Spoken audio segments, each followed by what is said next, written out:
the people, in fact, that got off the plane, they were interviewed, and they said as they walked past other people, it looked like they were in some sort of trance, like maybe if I had slapped them across the face, unbuckled their seatbelt, and dragged them with me, that would have been the only way to save them. But the people that weren't stuck in this bias couldn't imagine that this person wasn't going to move as soon as they went past them on the plane. So the whole point is, at some level, we have to smack people across the face, shake them, and drag them with us.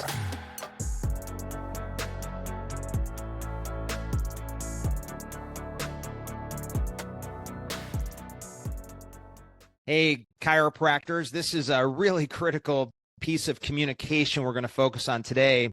The topic is creating value equals urgency. Without urgency, there isn't value, and there's not the motivation, the inspiration, there's not the push to get started. So very often you give a great report, you educate people, but there's not any motion. They don't get moving, and so we've got to create action. So how do we speak so people move? We want people to not just cheer, but say, let's march, let's go. The worst thing I can ever have happen to me after I've done a talk to any group of people is a standing ovation, because often it's like, that was a great presentation, and that's not what I'm looking for. I'm looking for you to take action, and that's what this is all about. So there's a lot of concepts here that maybe you've heard. One common one, for example, that Anthony Robbins teaches is that people move radically more away from pain than towards pleasure. I actually looked at studies of that myself, and it's significant. So if you actually study what gets somebody moving, while pleasure is something that does budge them in a particular direction, not nearly as intensively as moving away from pain. So I always look at both. How do I make sure they know there's consequences to not getting moving, but that there's also this real opportunity by creating motion. In fact, I've studied that in an unfortunate way through experience, where I found that certain people, for example, more wealthy people who, I say wealthy, they're wealthy in terms of the fact that there's a bigger house and a better car, but it's all leased and mortgaged. And so they have money, but they're actually less likely to get moving for something like chiropractic, because to them, they're swimming in debt and they don't want to spend anything. So you think it's the poor person that sometimes is hard to convert. Actually, the wealthier, greater leveraged person is often harder. So that leveraged person will tend to move better when you're focused on the benefits. So pain, there has to be, again, pain that they're moving away from, but the benefits have to be clear. They're going to go, that's the same person that's going to go to Hawaii because of the benefits, despite the pain of the cost. They're going to get the BMW. They're going to do the plastic surgery. They're going to spend that kind of money that they don't have on credit cards, all because of the pleasure component. But there's also kind of the pain component of plastic surgery, which is, I don't want to look like I'm aging. And so there's got to be a balance. What I found with people that are less, again, hate to call it wealthy, because it's not real wealth. They're in debt. But when I've got people, if it's a hourly wage earner, a school teacher, a retiree on a fixed income, it's really critical they understand the pain of not acting. That what are the consequences financially if they don't act? What are the consequences in their personal life, their ability to still have meaning and purpose behind their daily activities, to still do the types of hobbies that they love to do and spend time with their families. They got to realize there's consequences to not getting started. And that's how I get them moving and valuing the service so that they convert and do something that they are going to become very happy about choosing to do. So we've got to create urgency. We've got to create value. So I want to go through some principles here. The first one, that was the takeaway, is understanding the pain pleasure principle and how to communicate pain, which is to communicate consequences, as well as making sure they understand this allows us to achieve our most important internal goals that we really desire. So that's concept number one. The second concept is to understand something called the normalcy bias. The normalcy bias, if you understand heuristics or have studied it at all, then we realize that people have a certain set of biases. And if you're not aware of them, they can really hurt you as a communicator, as a leader, particularly somebody who's trying to change the world like we are with concepts like knowing God and doing chiropractic rather than the way the rest of the world lives and deals with their health. So with the normalcy bias, this is where people are just basically sitting back and saying, you know what, it'll be all right. I can make it through this. I'll survive. And I've seen this in the most extreme situations. So we did a lot of neuropathy for many years, and we actually were doing these neuropathy lunches. So we're bringing in the sickest of the sick. These people had a very advanced neuropathy, already had toes amputated. Some of them hadn't slept in years, on tons of medications. So you would think this would be a relatively simple conversion. These people really want the care. They came to the lunch. Now they're in the office being evaluated, that they're going to want to do it. Now it is a bit of a higher end service. So we're charging $6,000 to $7,000 plus for the care, but obviously they need it badly. And so there's a part of the assessment process that we do where it's actually a test treatment, and we actually don't move forward unless they got some results from it. So they see in one day they're feeling better. So clearly, if we kept this up, imagine how well they can do. When you're doing neuropathy, actually, if you're getting zero results from that initial treatment, it's kind of high risk to still treat them because those nerves may very well be dead at this point. So I had a couple of examples where people were really in an awful way. One guy had not slept in 4 years. So he is literally going crazy, as you can imagine, just could not sleep. At night, his feet would ball up like hands from the side effects of this condition, and as well as every other thing that bothers you relative to neuropathy. And his wife was with him. And so as he was resisting starting, she's like, "Are you crazy?" She's like, "You know what I have to put up with based on what your nights are like every single night, and the fact that, you can't do anything in life. We don't do anything together anymore. You can't help. What do you mean no?" Because, he was turning it down. And what he said was, "It's not that bad. I'll be all right." She's, losing her mind that he's saying that, but that's called the normalcy bias. It's going to be all right. Another case, won't get too deep into it, other than the fact that he was a matter of months away from actually having to have the whole foot amputated. This was his last chance to save the foot and any normalcy in life. And he said, I think it'll be okay. And his wife's like, "Okay, like, you're about to lose your foot. There'll be no more driving, no more walking, no more doing anything with your life anymore. I think it'll be okay."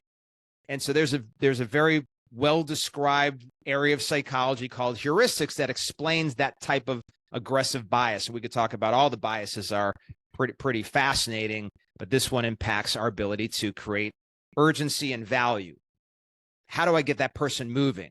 So quick story on the normalcy bias. And when you look at the studies on it, they actually show an example of an airplane that had a wreck on a tarmac. So as the plane is filling up with smoke and people are going to die, they open up the door, and there was actually plenty of time for everyone to deplane, and yet nearly everyone died. And that's a study of normalcy bias, which is this idea that, well, we'll sit here, I'm sure it'll be okay. And the people, in fact, that got off the plane, they were interviewed, and they said as they walked past other people, it looked like they were in some sort of trance, like maybe if I had slapped them across the face, unbuckled their seatbelt, and dragged them with me, that would have been the only way to save them. But the people that weren't stuck in this bias couldn't imagine that this person wasn't going to move as soon as they went past them on the plane. So the whole point is, at some level, we have to smack people across the face, shake them, and drag them with us. And that's the idea of overcoming normalcy bias. We need to do something that wakes them up. And so they have to be certain, once again, of these consequences. So I'll give you an example. I had a patient who came in to see us, and he was absolutely miserable. His daughter dragged him in. He didn't want to come in because he knew it would cost money. In fact, the first time I talked to him, his wife wasn't there. And so he said, "I need to talk to my wife about this." So I had made a mistake. Should have never began the conversation. I just assumed with his daughter bringing him in, and as sick as he was, this was somewhat of a layup to create the urgency and get the value out of it. So comes back. Thankfully, we did get him back in with his spouse. And as we're sitting there talking to him, similar scenario, she's explaining this guy's a bump on a log, that he's of no help. There's no relationship. He's just on the couch all day. But he says, we just don't have the money. So that's part of the normalcy bias. I'm not going to do anything. It'll be fine. I just don't want to spend money. So that's a lot of people. So I said to him, well, listen, here's the mistake you're making. You are spending money. You're losing lots of money. For example, in neuropathy, it's been shown that it costs on an average about $10,000 a year. Now they're not thinking about that as they sit there because it's killing them. They're getting eaten alive in a lot of different ways. It's the drug co-payments, which there are plenty of them because they're on a lot of drugs. It's the co-payments at the doctors. It's advanced procedures that while it's at the doctor who does take your insurance, one, either it's a large procedure that has a really high co-payment, or two, things that aren't covered. And then it's lost work days. It's the fact that you can't drive, or, you're dependent on other people. There's all kinds of ways that it adds up. So I said to him, you're not spending nothing. So what are you spending? And his wife throws out there, it's about $2,000 a year. And I said, okay, now are you getting better or worse? He says, worse. Which again, in the normalcy bias, they're saying, fine, I need them to say worse. Part of creating value and urgency is they've got to start to say it back. That's how we break free of, it's a way of slapping the people sitting there as the plane fills with smoke to get them awake, is to get them to actually start with cognition, actually some critical thinking through answering a question. So what is it really costing you? With those neuropathy people, I'm like, listen, there's studies that show you're averaging $10,000 a year. So you're telling me my $7,200 plan is too much, but I'm going to be charging you less than you spend in 1 year, and you won't have to spend it next year because you'll be better.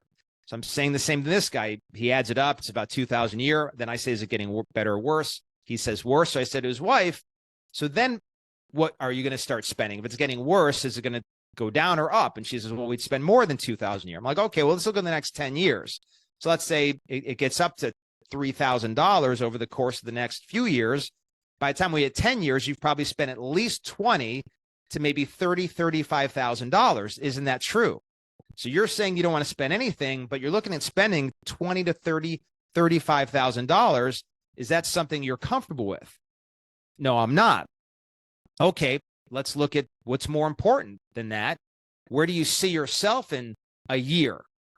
Well, I never leave the couch now. I guess it'd be even worse. How about 5 years? So as we're getting into this $30,000 you're spending, what's happening in your health and your body? I don't even know if I'll be alive in 5 years. And what's happening to your relationship? And I asked his wife, what's happening at home in 5 years? She's like, yeah, if this disease hasn't killed him by then, I'll kill him. So where are we going to be in 10 years? By the time we would have spent the $30,000, where will you guys be? And they're like, it's unimaginable. I'm like, well, listen, that's why you have to do this. We can't, that future, those consequences need to be avoided, which we can do that by taking the time and spending the money, which is a fraction of the money right now. And in his case, with the prepay, it was $9,600, which they prepaid. So here we went from he didn't want to spend anything to them prepaying because we created the value, we created the urgency. Another thing you're fighting against that's sort of consistent with this normalcy bias is that people don't fear a slow-moving disaster. So there's a real strong reason why McDonald's is still packed and cranking, while people still smoke, they don't exercise, they still eat poorly every day, is because right now it's fine. And I don't worry about later. I once drilled somebody who, drinker, smoker, really bad health, but very smart guy. So I cornered him and I just said, help me out here. I'm very interested in this. Why do you think you, as smart as you are, why do you think you still smoke and drink and eat so poorly? You don't exercise. Like, how is it that you can convince yourself that's okay? He goes, maybe, he's a smart guy, so he knew where I was going. He goes, maybe at the end of the day, I don't really believe it's going to kill me. And that describes this slow-moving disaster concept very clearly, is that they don't fear what's happening later, which is why people still do things that they will tell you they know are bad for them, but still do them as a habit every day or nearly every day of their lives. So we have to help them understand that disaster's here now. And this is the mistake many of you are making. So they'll come in today and you'll say, okay, subluxation, if you leave it there, becomes heart disease. Subluxation, if you leave this there, can become disc degeneration or surgeries down the road. So what are you doing? You're talking about later. And people don't fear later, so they won't get moving because that's all later. And again, I'll sit on a plane filling up with smoke because death is until later. Again, back to the normalcy bias. They don't fear a slow-moving disaster. So that's why if this is the line, we have to help them explain. So if you come in and your neck hurts, the first thing I say is, well, we know this, that by the time it hurts, we go into the past. There's been at least 15, 20 years of damage that has to occur to the discs, the nerves, the spinal cord, degeneration of the joints and the bones, the soft tissues by the time you're actually hurting. And you could probably right now rattle off any number of things that happened 15, 20 years ago, from sports injuries to the fact that you've just had poor posture and poor sleep habits for 20 years, to a car accident, to a fall as a kid, whatever it was. I'm sure you've done many, many, many things 15, 20 years ago and beyond that created the problem. So we've had this problem for 15, 20 or more years. And a lot of times they'll say, yeah, actually 30 years ago I was in an accident. Okay, 30 years. So for 30 years, there's been damage to that nerve. Now, where does that nerve go? Well, my heart. So if the nerve is damaged, what does it do to your heart? That's right. It causes it to not function well, kills the heart. So if for 30 years, this has been going on, how has your heart been doing in the past? How has it been doing? Well, obviously not well. So then where is your heart right now? So we're taking the future and bringing it to the present. Where is it right now? Well, it's not good. So if you did nothing, you let this continue for another 30 days, where will you be? Well, heart be really bad. What about another 6 months? I could get really sick. So based on this thing that you've had going on for 30 years that you said is doing bad right now, where do you think you'd be in a year? And a lot of people say dead. And that's when I know that I got the consequences across to them. And I brought the future to the now. And in fact, the farthest out they're even seeing is 30 days, 6 months, or a year, which is close enough to realize I've got to do something today. I've got to get moving. So that's part of my exam, and it's also part of my report, so that they commit to the fact. Notice these are all questions. They commit to the fact that I've been damaged. My heart, my body, my nerves are really bad right now. If I leave it there, I'm toast. And then I can say, okay, well, listen, I'm not going to let that happen to you. That's why we are going to evaluate that today and find out just how bad it is now. And then, of course, if it's at the report, I'm not going to let that happen to you. That's why we have a plan. And if you follow the plan, we can avert those consequences in the future. So that's how we overcome this slow-moving disaster crisis when it comes to your communication. Finally, there's a last one, what we call the roar of the falls. If you get all the way to the edge of the falls in a boat that has no oars and the motor's out, it's over. So people have to hear the roar of the falls to understand that there's something coming here that they have to be aware of. There's a consequence coming down the road. They have to hear it. And so for a lot of you, the challenge here is that you're a high I personality. You want to be liked, and it feels bold, or like you're using scare tactics, or that the person's not going to like you because we're so aggressively pursuing the consequences, that we're talking about this pain so aggressively. But I can tell you, in today's world, when that term heuristics again, what it really means is that people are filtering, and they're filtering it down to their own concepts of reality, of their health, of their options. And the only way to break free of that is to do something aggressive, to be loud, to speak about consequences, to get them to admit, I'm in trouble. There's going to be really negative outcomes here if I don't do something. And like I said, to even say I could die or be in a wheelchair or need surgery, that they would really get that. So to hear the roar of the falls, something has to be loud enough in this quiet place they're in, so they're ready to do something right now. Last story I'll share, we had a patient come in, and he was my next door neighbor. And so I've known this guy for a long time. He came in, for care. It seems like a layup. So he comes in and had severe mid-back pain. And so I kind of soft pedaled the actual exam. I didn't really get into the consequences like I've just shared with you. And so then he never comes back. And about 6 months later, we get a letter from his attorney that he's suing us. So I just go next door. I'm like, forget this.